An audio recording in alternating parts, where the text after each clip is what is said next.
Good morning, everyone. Thank you for joining us once again for our morning's devotion. And our topic for this morning is Can These Dry Bones Live? Our text is taken from Ezekiel chapter 37, and we start at verse 1.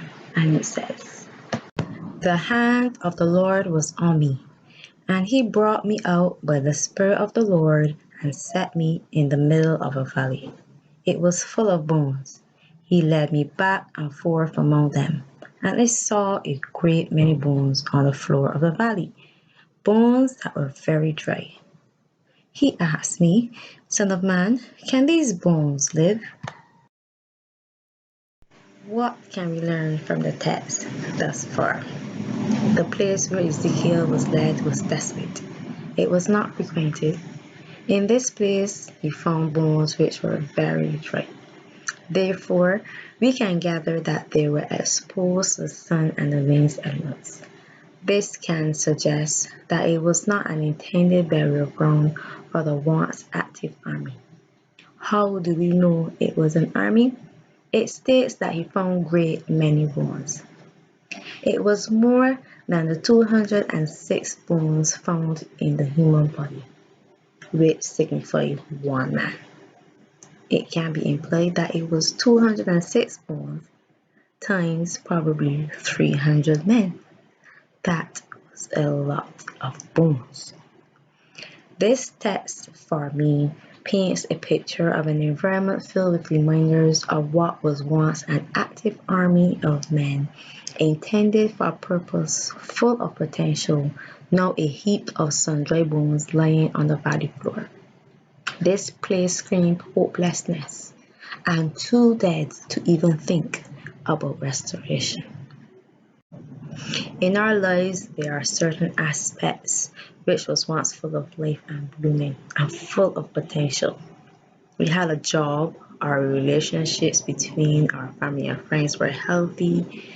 Then suddenly we found ourselves battling exposure to the rigors of life through unforeseen circumstances such as job loss, a family member or friend, through either death or betrayal, or even this present circumstance. Situations such as these leave us in a dry place. The pain still lingers, we begin to have doubts about the future, and they constantly consume our thoughts. The disappointment and hurt and the unsurety of what's next has dried up the hope and the joy that was once felt. And you may think you or the situation is beyond repair. Let me encourage you. There is nothing God cannot heal or repair, no matter how dry and dead the circumstances may be. Why did God guide Ezekiel into this place? What can we learn from the events that follow? In Ezekiel, when God asked, Can these bones live? The prophet replied, But God, only you know. God told Ezekiel to prophesy over the valley of dry bones. Here is what took place. Then he said to me, Prophesy to these bones, and say to them, Dry bones, hear the word of the Lord. This is what the sovereign Lord says.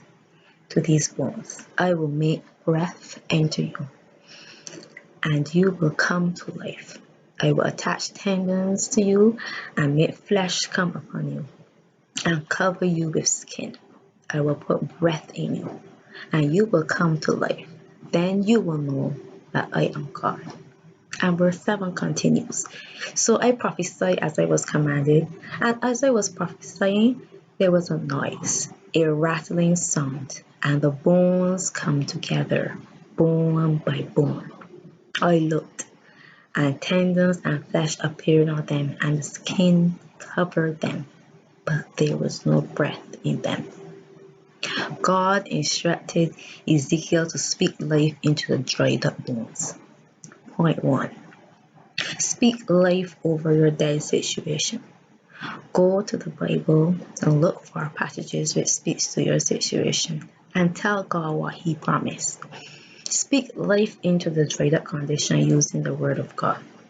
Point 2. Don't give up. Keep going until you see a complete restoration.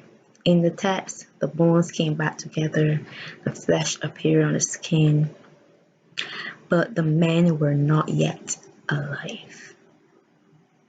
The work was not yet completed. Here is what happened in verse 9. Then he said to me, prophesy to the breath, prophesy, son of man, and say to it, this is what the sovereign Lord says. Come, breath, from the four winds, and breathe into these slain, that they may live. So I prophesied as he commanded me, and the breath entered them. They came to life and stood up on their feet, a vast army. Point number 3. Nothing is too dried up or dead for God to restore. God can do a complete restoration in our lives. Only He can restore, deliver, heal, provide, and bring comfort. Only God can repair the broken hearts, the relationships, and save our souls from eternal destruction. Point number 4. God always keeps His promises, and He will deliver. He saw how hopeless and the dry place that Israel was in. His people were crying out from that place. He heard them, and He's also hearing you. Take courage that He will bring you out. In verse 12, He gives us a promise. It reads, my people, I am going to open your graves and bring you up from them. I will bring you back to the land of Israel. Then you, my people, will know that I am the Lord. When I open your graves and bring you up from them, I will put my spirit in you, and you will live. And I will settle you in your own land. Then you will know that I, the Lord, have spoken, and I have done it, declares the Lord. God has promised to give us hope and guide us as we walk through the unknown. He has given us assurance that He will open the graves. The joy will return, and it will flow through you once again. No matter what happens, it will get better, and the desolate valley floor will no longer be your home. Point number 5.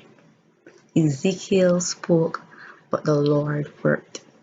The most important thing, however, is to acknowledge that the Lord is the one who brought forth the increase. He is the one who restored the army to its full potential. Ezekiel was a messenger, but God was the healer and restorer. It brings great comfort to know that when we go through seasons of dryness, God always comes to our rescue. He sees us in our circumstances, and His love and compassion for us never leaves us hopeless. So, to answer the question, can these dry bones live? Yes, they can.